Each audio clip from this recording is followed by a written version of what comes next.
Hey everybody, just Jesse here, welcoming you back into my garage, my man cave for another day of accountability. How you guys doing with yours? I hope you guys are doing really well. Today is December 15th, it's Tuesday, it's the year 2020, and today I read through the Old Testament book of Leviticus. I read through chapter 26, and in chapter 26, it talks about sowing and reaping. Or, if you really want to get down to nitty gritty, decisions and consequences. Now, you've heard of the saying, for every action there is an equal or greater reaction, right? Well, leadership is like life in that the total of everything, every decision that you make, um, the sum adds up to what life is. Every decision has consequences, but we decide how we react or respond towards people during those consequences.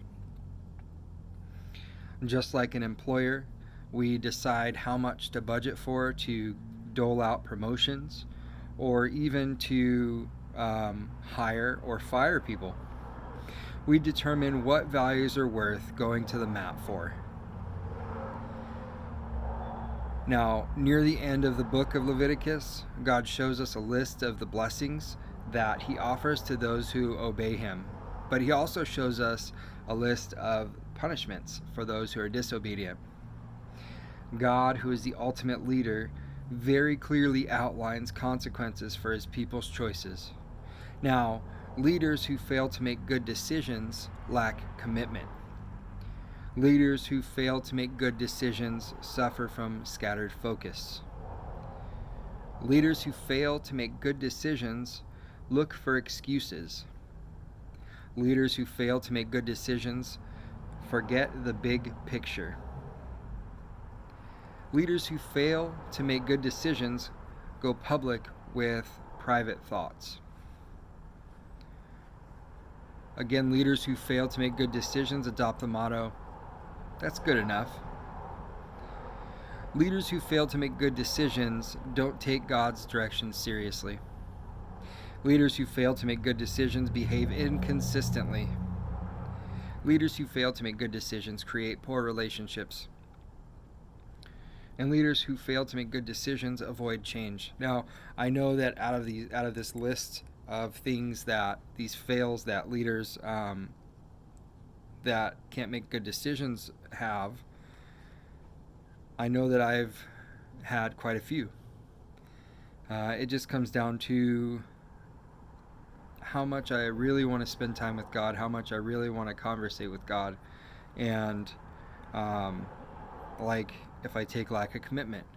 There are a lot of times in my life where I do lack commitment to serve or to just help out a friend.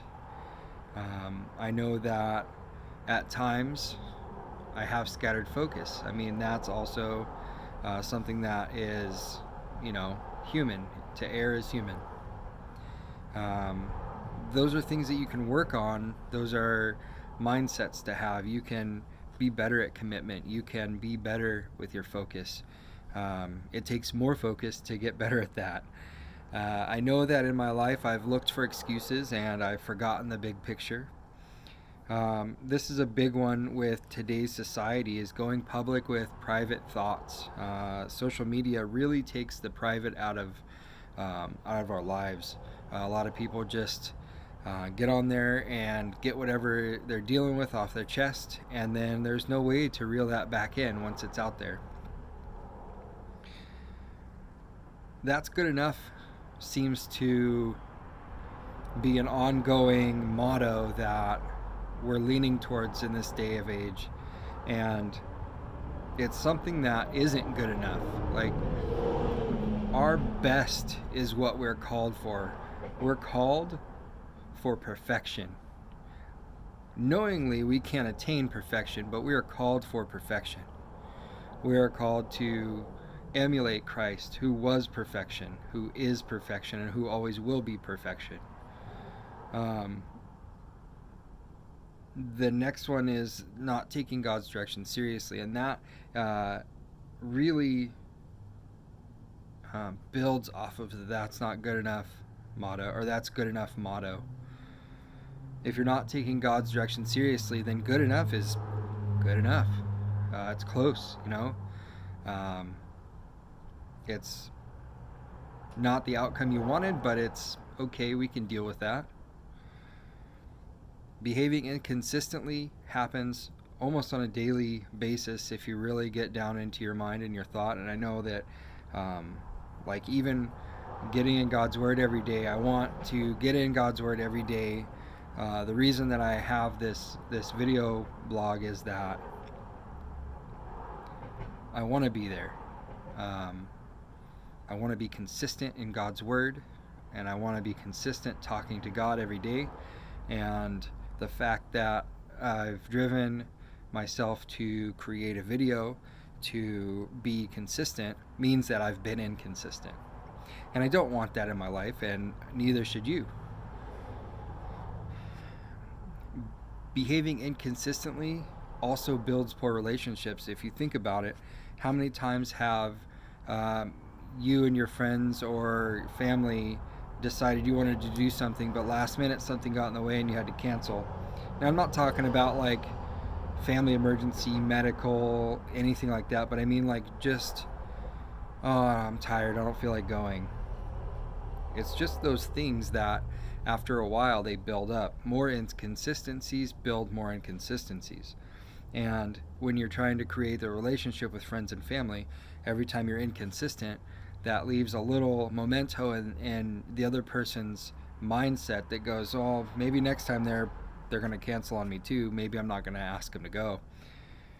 And lastly, they're seeing things like avoiding change. And I know that change is always hard to deal with, but when you bring in change, new mindsets bring change. And when the old mindsets aren't working anymore, when you bring someone new in and somebody that has a fresh outlook on things and a fresh thought process, a lot of times the things that you get hung up on that make it good enough are the things that you just couldn't think of. But if you had somebody else that had a different perspective that changed it up a little bit, that might work. That might be more than just good enough. But do we knowingly go for the change and knowing that it's going to be harder than just being complacent and being okay with it? Or do we avoid it? I know that a lot of times I avoid change so that I don't have to deal with something. And that's the wrong mindset to have. That's the wrong attitude to have. And Leviticus 26 really outlines, the fail leadership syndrome is what I want to call it. Fail leadership syndrome. In my life, I don't want to be someone who lacks commitment, who suffers from scattered focus. I don't want to look for excuses. I don't want to forget the big picture.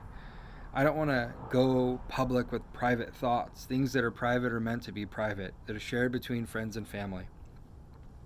I don't want to adopt the motto that that's just good enough. I don't want my name to be synonymous with good enough. I want my name to be synonymous with well done, good and faithful servant. I don't want to take God's I do want to take God's direction seriously. I don't want to be that person that says, well, what's God done for me today? I'm going to go my own path and see how it works out. I'm tired of behaving inconsistently, and I don't want to create poor relationships with anyone anymore. I want my relationships to be grounded in faith, and I want them to be pursuing God every day. But in order to do all of that, I have to change my mindset. And I hope that you can change your mindset too if you're dealing with things like this. So thanks for hanging out with me. Thanks for going through Leviticus 26. It's an amazing read. It's kind of long, but it's really good if you pay attention to what God's saying. It gives you a lot of insight into his mindset.